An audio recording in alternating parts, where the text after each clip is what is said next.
to celebrate the lights of Hanukkah and the land of Israel, but the liberty that the people of Israel not only possess, but uniquely share with the United States. And I have many times said that the relationship that the United States has with Israel is not just an organizational relationship, it is an organic relationship. Because there is no nation on earth that is more like us than Israel. People who came to these shores to find freedom and to find peace, to find the ability to worship and to speak out and to be protected and to raise their families with some level of certainty in their security and their future. I don't have to tell anyone in this room that the history of the Jewish people being dispersed about the world, hunted, sought on many occasions and almost successfully by the maniacal Adolf Hitler to destroy every last one of the Jewish people, is a reminder that the only thing standing between a people of peace and their extinction is a madman with intention. Let us be reminded that even in the midst of this WikiLeaks controversy, publishing publicly 250,000 documents, and I believe that the person, if there was someone in our own military who leaked those documents, should be prosecuted to the fullest extent of the law, for he has put many, many lives at risk in what he has done. But I want to say this. The one thing that has come out of it that I hope may have some positive impact is that we now know publicly what we always believed privately, and that is that even the Arab nations of the Middle East recognize what a threat Iran is, and they are as interested in getting Iran out of the nuclear business as is Israel, and as ought to be the United States.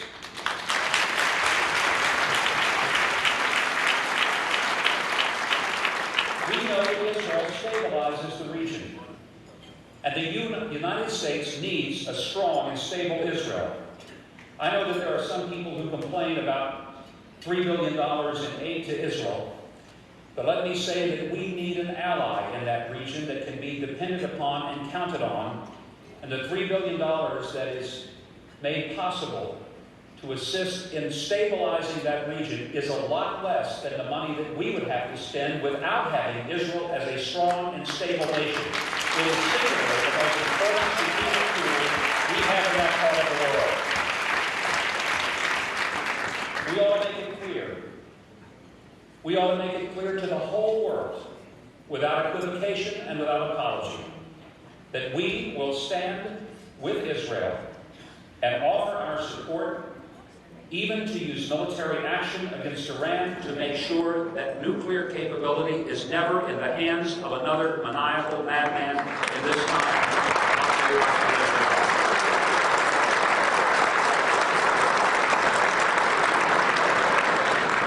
I find it absolutely unbelievable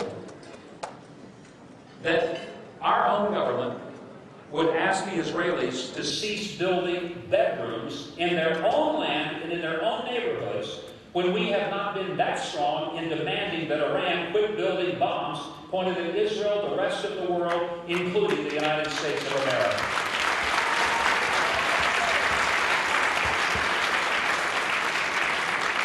And while I truly hope that we're serious about the WikiLeaks situation, I find it ironic that Jonathan Pollard has been in prison for 25 years for giving some information to a friend, while WikiLeaks, through the process of perhaps one of our own soldiers, has given 250,000 top-secret documents to our enemies, and some people aren't as upset about that as they were with the Jonathan Pollard case. Someone help me understand the inconsistency of that.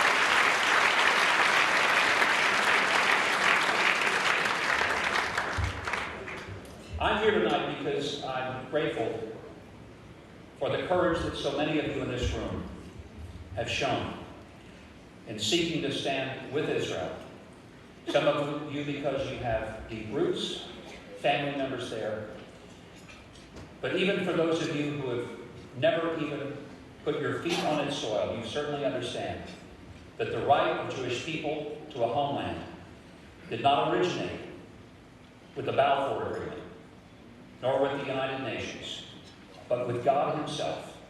And he is the one who set the boundaries, and it is a matter of recognizing the boundaries that historically existed and rightfully exist. The courage that it has taken to maintain it is simply unsurpassed. And just to my left is a gentleman and his wife who represent, in my mind, so much of what I celebrate here tonight with you. I want very much for the people who aren't Jewish to understand why it is important for Israel to be strong, free, and secure. I have a daughter who's 28 years old. She just got married this summer. And thank you. It was a wonderful occasion. Fortunately for her, I actually like the young man. That's good. My wife gave me a t-shirt. It said, Father of the Bride, 3 things. Show up, pay up, shut up. I did all 3 just as I was told. When my daughter was 11, I took all of my children, her 2 older brothers and her, with my wife and I to Israel.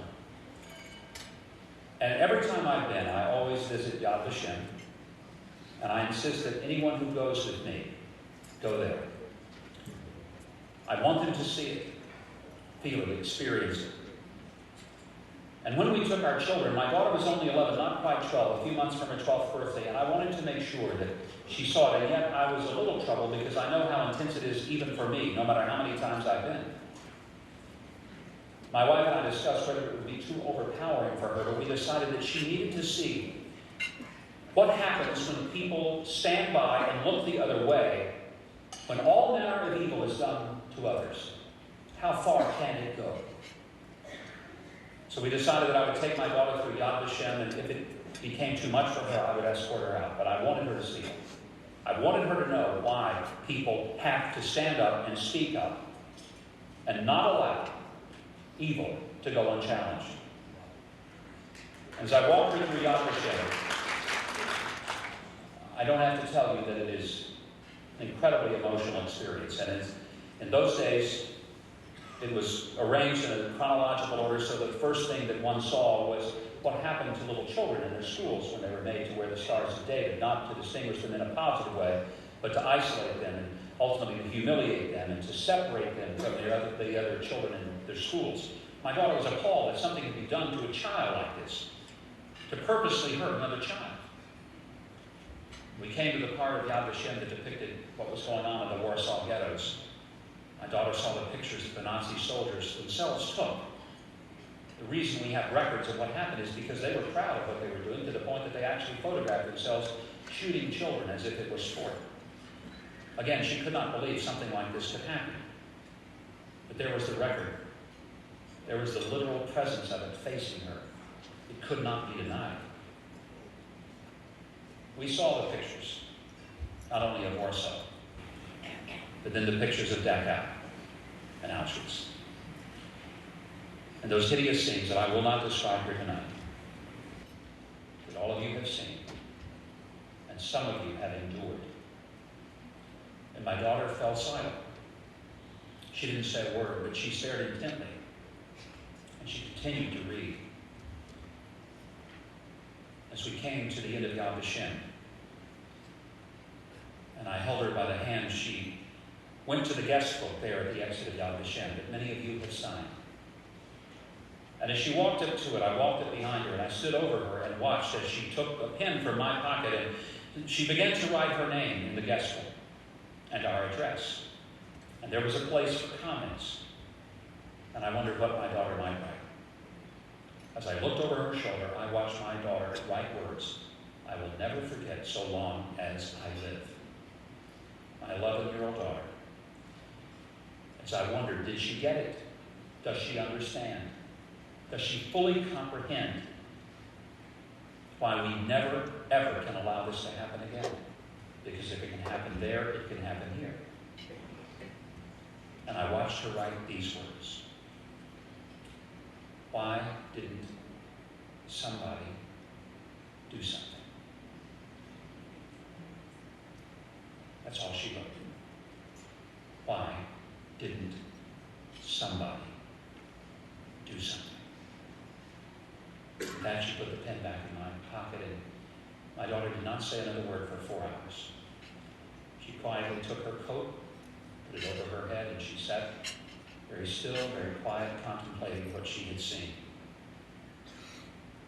This past year, my daughter went back to Israel. It was her first trip back since that time when she was 11.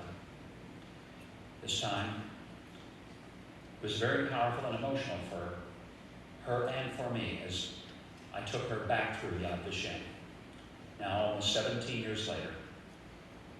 And as we walked through and remembered, the one thing I remembered most